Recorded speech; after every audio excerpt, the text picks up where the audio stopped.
I had this 2002 Ford F-150. You can see how bad it's idling. You can hear it actually. Wah, wah, wah, wah, wah. There's a couple vacuum leaks this thing has, and that's why it's acting like this. Put the scanner on it, there were no codes, because it almost feels like a misfire. So here's one of the vacuum leaks, right in this hose right here, and the other one I can hear over here, but I want to show you guys how to determine that for sure.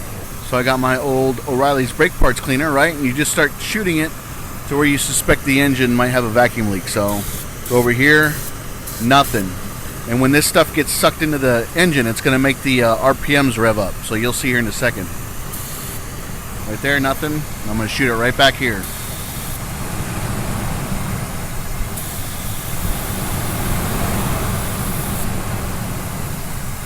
Okay, you guys hear that? The RPMs went up.